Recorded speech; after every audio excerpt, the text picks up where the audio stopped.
ஹல்லேலூயா. Hallelujah. ஹல்லேலூயா. Hallelujah. தேவன் இந்த வார்த்தையை உங்கள் மத்தியில ஷேர் பண்றதுக்கு கொடுத்த மேலான கிருபைக்காக தேவனுக்கும் இதை ஒழுங்கு செய்த ஜெபராஜுக்கும் நான் எனது நன்றியை சொல்லிக்கொண்டு இந்த 4வது வார்த்தையை நாம கொஞ்சம் தியானிக்கும்படியா இந்த இடத்துல கடந்து வந்திருக்கிறேன். இவ்வளவு நேரம் 3 வார்த்தைகளை நம்ம குறித்து தியானிச்சோம். ஆக்சுவலா இந்த 4th வேர்ட்ஸ் இருக்குல்ல, இது இயேசு பேசிய அந்த 7 வார்த்தைகளை நம்ம மொத்தம் 2 குரூப்பா பிரிக்கலாம். முதல் 3 வார்த்தைகள், பின்னாடி வர 3 வார்த்தைகள். இந்த 4வது வார்த்தை 2 குரூப்புக்கு நடுவுல காமனா இருக்கிற ஒரு வார்த்தை. நம்ம எத்தனை தடவை அதை யோசிச்சிருப்போம் அல்லது தியானிச்சிருப்போம் தெரியல. நீங்க கண்டுபிடிக்க முடியுதா? முதல் குரூப், ஃபர்ஸ்ட் 3 வார்த்தைகள் எதை பத்தி தேவன் பேசுறாரு? எதை பத்தி தேவன் பேசுறாரு? சும்மா கொஞ்சம் இன்டராக்ஷன் தான். கண்டிப்பா. Thank you sister. முதல் 3 வார்த்தைகளும் தேவன் இயேசு கிறிஸ்துவானவர் சிலுவையில தொங்கும் போது அந்த வார்த்தைகளை பிறருக்காக பேசுறாரு. முதல் வார்த்தையை பாருங்க, 2வது வார்த்தையை பாருங்க, 3வது வார்த்தையை பாருங்க. 2வது குரூப் லாஸ்ட் 3 வார்த்தைகள், அதாவது தேவன் பேசிய 3 அந்த வார்த்தைகளும் அவரை பற்றியதானது. தாகமாயிருக்கிறேன், எல்லாம் முடிந்தது, பிதாவே உம்முடைய கைகளில் என்னை என் ஆவியை ஒப்புக் கொடுக்கிறேன். அவரோட ஸ்டேட்டஸ அவர் ரிவீல் பண்றாரு. பட் இந்த 4வது வார்த்தை முதல் குரூப்புக்கும் 2வது குரூப்புக்கும் காமன் ஆனது. என்ன சொல்றாரு? என் தேவனே, என் தேவனே, ஏன் என்னை கைவிட்டீர். சோ 100% தேவன் அந்த இடத்துல, இயேசு கிறிஸ்துவாகிய தேவன் அந்த இடத்துல மனிதனா மாறுறாரு. தாங்க முடியாத வேதனை, ஏற்றுக்கொள்ள முடியாத பெயின், இது எல்லாத்தையும் அவர் ஃபீல் பண்ணி நமக்காக, நம்மளுடைய அக்கிரமங்களுக்காக, நம்மளுடைய வேதனைகளுக்காக அதெல்லாம் பேர் பண்ணி தேவனோடு இருந்த ஐக்கியத்தை அவர் என்னது விட்டுட்டு தேவனிடத்துல பரிதாபமா வேண்டுறாரு. தேவனே ஏன் என்னை கைவிட்டீர், தாங்க முடியலப்பா அப்படிங்கிற மாதிரி பிரேயர் பண்றாரு. சோ நாமளும் இந்த உலகத்துல மனிதனா இருக்கும்போது இயேசு கிறிஸ்துவுக்கே தாங்க முடியாத வேதனை வந்துன்னா நமக்கெல்லாம் கண்டிப்பா வரும். சோ மனிதனாகவும் அந்த இடத்துல நம்மளை கொண்டு வந்து காமிச்சிட்டாரு. 2வது, நம்மளால முடியாத கட்டத்துல நம்ம யாரை நோக்கி பேசணும், யார்கிட்ட முறையிடணும்? தேவனே, என்னால இந்த உலகத்துல ஒண்ணுமே செய்ய முடியல, என்னால தாங்க முடியல, வேதனைய அனுபவிக்க முடியல. ஆனா எனக்கு ஒரு நம்பிக்கை இருக்கு, எல்லாவற்றையும் மாற்றி போடுகிற தேவன் நீர் இருக்கிறீர், நீர் என்னோட இருந்தா போதும். தேவன் அவரை விட்டு விலகாம இருந்திருந்தா ஒண்ணுமே அவரால் என்ன வேணாலும் செய்திருக்க முடியும். ஆனா ஏன் தேவன் விலகினாரு அவரை விட்டு? ஏன் அவரை விட்டு விலகினாரு? பிதாவாகிய தேவன் இயேசு கிறிஸ்துவோடு இருந்த ஐக்கியத்தை அந்த இடத்துல விட்டுட்டாரு. அந்த சிலுவை பாடுகள், அந்த கொல்கத்தா மலையில அந்த 7 வார்த்தைகளை பேசும்போது கூட பிதாவினுடைய ஐக்கியம் இயேசு கிறிஸ்துவோடு கூட இல்லை. ஏன்? லைக் நீங்க படிக்கலாம், ஏசாயா தீர்க்கதரிசி 59வது அதிகாரம் 2வது வசனத்துல படிங்க. உங்கள் அக்கிரமங்களே உங்களுக்கும் உங்கள் தேவனுக்கும் நடுவாக பிரிவினை உண்டாக்குகிறது. உங்கள் பாவங்களே அவர் உங்களுக்கு செவிப்படாத படிக்க அவருடைய முகத்தை உங்களுக்கு மறைக்கிறது. இது நமக்கு சொல்லப்பட்டது இல்ல? நம்மளுடைய அக்கிரமம், நம்மளுடைய பாவம் தான் தேவனுக்கும் நமக்கு நடுவுல ஒரு பிரிவினையை உண்டாக்குறது. சோ ஒருத்தர் பாவியா இருக்கும்போது தேவன் கண்டிப்பா அவரோட கூட உறவாட முடியாது. நாமும் அநேக வேளைகளில பாவத்துல கமிட் பண்ணி பாவியா இருக்கும்போது தேவனுடைய ஐக்கியத்தை விட்டு பிரிஞ்சது மாதிரி ஒரு சூழல் வரும். தேவ அன்பு நமக்குள்ள இல்லையோ அப்படிங்கிற ஒரு சூழல் தோணும். ஏன்னா நான் பாவி, அக்கிரமம் செஞ்சுட்டேன், தேவன் நம்மளை விட்டு விலகிறார். அவர் ரொம்ப சென்சிட்டிவ், அவர் ரொம்ப கிருபை பொருந்தியவர், ரொம்ப வல்லமை பொருந்தியவர், மன்னிக்கிற தேவன், எல்லாமே மன்னிப்பை பத்தி கேட்டோம், எல்லாமே செய்கிற தேவன். ஆனா நமக்குள்ள அக்கிரமும் பாவமும் இருந்துன்னா அவர் நம்மளோட என்ன செய்ய முடியாது, கூட இருக்க முடியாது. ஏன்? இயேசு கிறிஸ்து பாவமே செய்யலையே, அதனாலதானே மற்றவர்களுடைய பாவத்தை மன்னிக்கிற சக்தி அவருக்கு கிடைச்சது. அப்ப என் தேவன் விட்டு விலகினாரு. அந்த இடத்துலதான் நம்ம உலகத்துல பிறக்க போகிற எல்லா மனிதர்களுடைய சாபத்தையும் அவர் அந்த சிலுவையில அந்த நொடியில எல்லாவற்றையும் ஏற்றுக்கொண்டதன் காரணமாகத்தான் பிதா அவரோட ஐக்கியப்பட்டு இருக்க முடியல.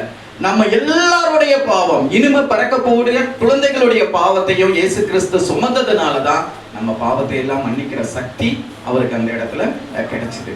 சோ அது கிடைக்கணும்னு பிதா விரும்பினதாலாம் அவரை அந்த என்ன அந்த அந்த பர்டிகுலர் பாடுகளுக்கு அவர் ஒப்பு கொடுத்து அவர் விலகி நின்னாரு. நம்மளும் யோசித்து பார்ப்போம், நம்ம வாழ்க்கையிலும் அநேக உபத்திரம் வரும். இங்க இருக்கிற எந்த ஒரு குடும்ப வாழ்க்கையிலும் பிரச்சனை இல்லாம இருக்காது இல்ல, ஏதாவது ஒரு தேவை இல்லாம இருக்காது. பல பாரங்கள் இருக்கும். மத்தவங்களுக்கெல்லாம் சகஜமா நடக்கும். ஒரு ஸ்கூல்ல போய் அட்மிஷன் கேட்டீங்கன்னா மத்த பசங்களுக்கு ஈஸியா கிடைச்சிரும். நம்ம போனோம்னா அதுக்காக உபவாசம் இருந்து 10 நாள் 15 நாள் ஜெபிச்சா கூட அது நடக்காது. மத்த பிள்ளைகள்லாம் நல்லா போகும் வரும். நம்ம பிள்ளைங்க மத்தியில தான் போராட்டம் ஜாஸ்தியா இருக்கும். நம்ம வேலை செய்யற இடத்துல தான் மத்தவங்களுக்கெல்லாம் ப்ரமோஷன் தானா கிடைச்சிரும், நமக்கு கிடைக்காது. இது ஏன்னா இதெல்லாம் நம்ம வாரத்துக்குள்ள நம்ம ஒப்பு கொடுக்கிறது, இதெல்லாம் நம்மளோட டெஸ்டிங். அப்ப நம்ம நினைச்சுக்கணும், நாமளும் பலவீனமானவங்க தான். தேவன் நம்மளோட இருக்கிறாரு, உண்மைதான். ஆனா அந்த பலவீன நேரத்திலையும் நீங்க எங்க யாரை டிபெண்ட் பண்ணி இருக்கணும்? எப்படி இயேசு கிறிஸ்துவானவர், அவருக்கு தெரியும் பிதா எனக்கு ஹெல்ப் பண்ணா நான் இதுல இருந்து மீண்டு வந்துடலாம். அந்த நம்பிக்கை அவருக்குள்ள இருந்தது. அதனாலதான் கேட்கிறாரு, பிதாவே ஏன் என்னை கைவிட்டீர் அப்படின்னு சொல்லி ஒரு பரிதாபமான, லைக் அது ஒரு ஜெபம் இல்ல, ஏன் என்ன கைவிட்டுட்டீங்கப்பா அப்படிங்கிற ஒரு பேச்சு. அதுக்கப்புறம் அவர் அதை பத்தி யோசிக்கவே இல்லை, எல்லாம் சொல்லிட்டாரு, முடிஞ்சிச்சு அப்படின்னு சொல்றாரு. தாகமா இருக்கிற எனக்கு இப்பமாவது கொஞ்சம் தண்ணி கொடுங்க. அப்புறம் ஆவியை ஒப்பு கொடுத்துட்டு அவர் அந்த 7 வார்த்தைகளை முடிச்சு நமக்காக எதற்காக இந்த பூமிக்கு வந்தாரோ அந்த காரியத்தை அந்த இடத்துல என்ன செய்யறாரு, முடிச்சிடுறாரு. இது ஏதோ சாதாரணமா நடந்தது இல்லை. இந்த சிலுவை அந்த பாடுகள் எவ்வளவு நேரம் நடந்திருக்குன்னு நினைக்கிறீங்க? இட்ஸ் தேர் இந்த இது பைபிள்ல இருக்கு. இருந்தாலும் ஜெனரலா ஒரு क्वेश्चन கேக்குறேன். அவர் சிலுவை பாடுகளோட ஆரம்பம், அதுல இருந்து அவர் உயிர் விட்ட நேரம் மொத்தம் எவ்வளவு மணி நேரம்னு நினைக்கிறீங்க? ஸ்கிரிப்சர்ல இருக்கு நிறைய. 3வது மணி வேளையில தேவன் அந்த சிலுவை பாடுகளை ஆரம்பிச்சாரு. எத்தனாவது மணி வேளையில அவர் உயிர் விட்டாரு? 9வது மணி வேளை. இன் பிட்வீன் அந்த அப்போ மொத்தம் 6 hours அவர் இந்த பாடுகளை அனுபவிச்சிருக்கிறாரு. இது எல்லாமே பைபிள்ல இருக்கு. ஆனா அந்த ஆஃப்டர் 3ஆம் மணி நேரத்துல ஆரம்பிச்சது, 6ஆம் மணி நேரத்துல பூமி எங்கிலும் அந்தகாரம் உண்டாயிருச்சு. அந்த அந்தகாரத்துக்கு பின்புதான் இயேசு கிறிஸ்துவானவர் பிதாவே ஏன் என்னை கைவிட்டேன்னு பேசுறார். ஸோ அந்த 3 மணி நேரத்துக்கு அப்புறம் 6ஆம் மணி வேளையில இருந்து 9ஆம் மணி வேலை வர பூமி எங்கிலும் என்ன ஆச்சு, அந்தகாரம் உண்டாயிருச்சு, இருள் உண்டாயிடுச்சு. நம்ம எல்லாருக்குமே தெரியும், இருள் இருக்கிற இடத்துல வெளிச்சம் இருக்காது. இருள் சூழ்ந்ததால் தான் முழு உலகம். இதுவும் இருளுங்கிறது ஒரு சாபம் அல்லது ஒரு கெட்ட செயலுக்கான இண்டிகேஷன், அடையாளம். ஏன்னா யூதர்கள் எல்லாம் அப்ப அந்த காலத்துல அடையாளத்தை தான் மெயினா கேட்டாங்க. தேவனே எங்களுக்கு ஒரு அடையாளத்தை காமியும். ஒரு அடையாளத்தை காமிச்சா நடந்து போவாங்க, இன்னொரு அடையாளம் கிடைக்கலன்னா திரும்பி வந்துருவாங்க. அவங்க அடையாளத்தை பார்த்து தான் நடந்தாங்க. அதனால மோசேக்கு ஒரு அடையாளத்தை காட்டும், எங்களுக்கு ஒரு அடையாளத்தை காட்டும் இப்படிங்கிறதா கேட்டாங்க. ஸோ இருளுங்கிறது ஒரு கொடுமையின் ஒரு அடையாளம், ஒரு பனிஷ்மெண்டின் ஒரு அடையாளம், ஒரு சாபத்தின் ஒரு அடையாளம். நீங்க படிக்கலாம். இதெல்லாம் சாதாரணமா நடக்கல, எல்லாமே தீர்க்கதரிசிகளாலும் தேவ மனிதர்களாலும் முன்னாடியே இதெல்லாம் சொல்லப்பட்டு நடந்தேறியது. நீங்க எடுத்துக்கொண்டவங்க யோவேல் தீர்க்கதரிசி 2ஆம் அதிகாரம் 31வது வசனத்தை படிங்க. யோவேல் தீர்க்கதரிசி 2ஆம் அதிகாரம் 31வது வசனம். குயிக்கா, இன்னொரு 2 minutesல முடிச்சிருவேன். கர்த்தருடைய பெரிதும் பயங்கரமான நாள் வரும் முன்னே சூரியன் இருளாகவும் சந்திரன் ரத்தமாகவும் ஆகும். ஆமென். அந்த தேவனுடைய ஒரு பெரிய நாள் வர்றதுக்கு முன்னாடியே சூரியன் என்னாகும், இருளாக மாறும். அப்படின்னா வெளிச்சமே இருக்காது, அந்தகாரம் உண்டாயிருச்சு. அந்த நாள்ல இயேசு கிறிஸ்துவானவர் நமக்காக மரிச்சப்போ ஒரு அந்தகாரம் உண்டாயிருச்சு. அதனால நமக்கு மீட்பு கிடைச்சது. மீண்டும் அவர் திரும்ப ஒரு நாள் வரப்போறாரு 2ஆம் வருகையில. அப்பவும் ஒரு அந்தகாரம் உண்டாகும். ஆனா அந்த அந்தகாரத்துக்கு அப்புறம் நமக்கு பரலோக ராஜ்யம், எதெல்லாம் நம்ம நோக்கி ஓடுறோமோ அந்த ராஜ்யம் நமக்கு நிச்சயமா நியமிக்கப்பட்டிருக்குது. ஆனா அதுக்கு முன்னாடி, அந்த வருகைக்கு முன்னாடியே ஒரு அந்தகாரம் உண்டாயிருக்கும். அதே மாதிரி ஆமோஸ் தீர்க்கதரிசியின் புத்தகம் 8ஆம் அதிகாரம் 9ஆம் வசனத்தை கொஞ்சம் படிக்க முடியுமா? ஆமோஸ் தீர்க்கதரிசியின் புத்தகம் 8ஆம் அதிகாரம் 9வது வசனம். அந்நாளிலே நான் மத்தியானத்தில் சூரியனை அஸ்தமிக்க பண்ணுவேன். ஆமென். பட்டப்பகலிலே தேசத்தை அந்தகாரப்படுத்தி ஆமென். உங்கள் பண்டிகையை துதிப்பாகவும். போதும். அந்த மத்தியானத்துல என்ன பண்ணுவாங்க? சூரியனை அஸ்தமிக்க பண்ணுவாரு. மத்தியானம் 3ஆம் மணி வேலை. ஆக்சுவலா இந்த 3ஆம் மணி வேலைங்கிறது நம்மள மாதிரி 3 மணி இல்ல, அது யூதர்களோட அந்த டைம் கால்குலேஷன். இப்ப யாராவது தெரிஞ்சா அது இந்த டைம் கால்குலேட் பண்ண சொல்லுங்க. பட் அது மத்தியான வேலை. மத்தியானத்துக்கும் சாயந்தர வேலைக்கும் நடுவுல டோட்டலா என்ன ஆச்சு, பூமி எங்கிலும் அந்த இஸ்ரேல் தேசம் ஃபுல்லாவே அந்தகாரமாயிருச்சு. ஸோ அது கொடுக்கப்பட்டிருக்கிற மாதிரியே அது நிறைவேறி முடிந்தது. அதே மாதிரி சங்கீத புத்தகம் 22ஆம் அதிகாரம் 1வது வசனத்தை படிங்க. சங்கீத புத்தகம் 22ஆம் அதிகாரம் 1வது வசனம். என் தேவனே, என் தேவனே, ஏன் என்னை கைவிட்டீர்? எனக்கு உதவி செய்யாமலும் நான் கதறி சொல்லும் வார்த்தைகளை கேளாமலும் ஏன் தூரமாய் இருக்கிறீர்? ஆமென்.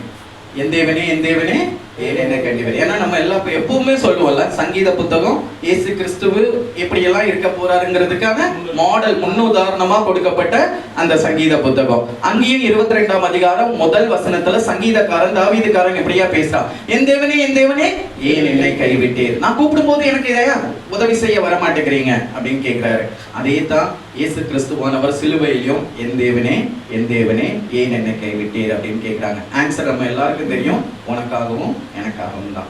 என் பாவத்துக்காகவும் உங்க பாவத்துக்காகவும் நம்ம மீட்புக்காகவும் பிதாவானவர் இயேசு கிறிஸ்துவை ஒப்பு கொடுத்துட்டு, மனுஷனாவே ஒப்பு கொடுத்துட்டு அவர் விலகி நின்னாரு. அப்படி விலகி நின்னதுனாலதான் நமக்கு மீட்பு இன்னைக்கு கிடைச்சிருக்கு. ஸோ இந்த பிரிவினை, தேவனுக்கும் குமாரனுக்கும் இருந்த இந்த ஒரு பிரிவினை நமக்காக, இந்த இருள், இந்த பனிஷ்மெண்ட் எல்லாமே முன்னாடியே கால்குலேட் பண்ணப்பட்டு இதெல்லாம் தீர்க்கதரிசிகளால இப்படித்தான் நடக்கும் சொல்லி நடந்த விஷயங்கள். ஸோ இதுல இருந்து நாம என்ன பண்ணணும் அப்படின்னு கேட்டீங்கன்னா, இந்த சாங்ஸ் 22வது அதிகாரத்திலேயே 24வது வசனத்தை படிங்க.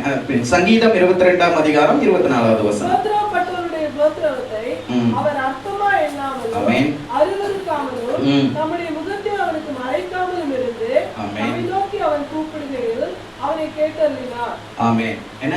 உபத்திரப்படுகிறவனுடைய உபத்திரவத்தை வெறுக்காத தேவன் நம்முடைய தேவன், தள்ளாத தேவன் நம்மளுடைய தேவன். அவருடைய முகத்தை நம்மளை விட்டு என்ன செய்ய மாட்டாரு? மறைக்க மாட்டாரு. இதெல்லாம் தேவன். நம்ம எந்த உபத்திரவத்துல இருந்து நீங்க கூப்பிட்டாலும் சரி, அவர் உங்களை தள்ளவே மாட்டாரு. அவர் உங்க உபத்திரவத்தை பார்த்து உங்களை வெறுக்கவே மாட்டாரு. அவருடைய முகத்தை உங்களை விட்டு ஒரு போதும் அவரு எடுத்துட்டு போக மாட்டாரு. அப்படியே ஒருவேளை கோபப்பட்டு அவர் முகத்தை உங்களுக்கு மறைச்சாருன்னா, அந்த மறைவு எவ்வளவு நேரம் தெரியுமா? ஒரு செகண்ட், ஒரு நொடி. மனம் திரும்பிட்டீங்கன்னா திரும்ப அவர் என்ன வந்துருவாரு? என் மகன் என்ன நோக்கி கூப்பிடுறா, அவளுக்காக நான் திரும்ப போய் என் முகத்தை அவளுக்கு காமிப்பேன், அவளை மீட்டெடுப்பேன். அவளுக்காக தான் நானே உயிரை கொடுத்தேன். எனக்காக, அவருக்காக அவர் உயிர் கொடுக்கல, உனக்காகவும் எனக்காகவும் உங்களுக்காகவும் அவர் உயிர் கொடுத்திருக்காரு. அவர் முகம் எப்பவும் நமக்கு பக்கமா இருக்குது. எந்த உபத்திரவமும் எந்த துயரமும் உங்களையும் அவருடைய அன்பிலிருந்து என்ன செய்யக்கூடாது? பிரிக்கவே கூடாது. He is there for you 24/7 365 days. அவர் எப்பவுமே உங்க கூட இருக்கணும்னு ஆசைப்படுற தேவன். ஸோ எந்த சூழ்நிலை வந்தாலும், எவ்வளோ இருட்டு அந்தகாரம், எவ்வளோ இது வந்தாலும் கலங்காதீங்க, நம்பிக்கையோடு இருங்க, தேவன்கிட்ட ஒப்பு கொடுங்க. தேவன் உங்களுடைய துக்கங்களையும் துயரங்களையும் மாற்றி இந்த சிலுவை பாடி 7 வார்த்தைகளை தியானிக்கிற நமக்கு ஒரு கான்ஃபிடென்ட்டையும் ஒரு ஃபெய்த்தையும் ஒரு நம்பிக்கையும் கொடுத்து நம்மளை வீட்டுக்கு அனுப்புறாரு. ஸோ நம்ம குடும்பத்துக்காகவும் நமக்காகவும் யாருடையும் நம்மளுடைய யுத்தம் மாம்சத்தோடும் ரத்தத்தோடும் கிடையவே கிடையாது. நம்மளுடைய யுத்தம் யாரு? எதிரி யாரு? ஒரே ஒரு ஆள் தான். ஸோ அவன் எல்லா வேலையும் செய்வான். அவனும் பராக்கிரமசாலி, அவனும் இந்த உலகத்தின் அதிபதி. இந்த உலகத்தின் அதிபதி தானே அவன். அதிபதி மாதிரி இந்த காலத்துல தேவன் மீண்டும் வரும்போது அவனை என்ன பண்ணிடுவாரு? சங்காரம் பண்ணி அவனுடைய கிரியை ஒழிச்சிடுவார். ஸோ அவன் பவர்ஃபுல். உங்களை எப்படியெல்லாம் கஷ்டப்படுத்தலாம், எங்கேயெல்லாம் உங்களுக்குள்ள கொண்டு போய் டார்க்னஸ்ல சேர்க்கலாம். அவனுக்கு விருப்பமானது என்னது? டார்க்னஸ். தேவன் அப்படி வந்துட்டாருனாலே அவருடைய பிரச்சனத்துல டார்க்னஸ் எல்லாம் என்ன செய்யணும்? மறைஞ்சு போயிடும். ஸோ இது நிஜம். கிறிஸ்தவ பிள்ளைகளுக்கு பாடுகள் உபத்திரவம் எல்லாம் இருந்தாலும் அதன் மத்தியிலும் தேவன் நம்மளோடு கூட இருந்து நம்மளை விடுவிப்பார் என்கிற நம்பிக்கையோட நம்ம தொடர்ந்து தேவனுடைய பாடுகளை ஏற்றுக்கொண்டு தியானித்து நம்ம வாழ்க்கையில அவரிடமிருந்து பலன்களை பெற்றுக்கொள்வோமாங்க. இந்த வாய்ப்பை கொடுத்த எல்லாருக்கும் நன்றி. தேவன் தாமே ஆசீர்வதிப்பாராங்க. ஆமென்.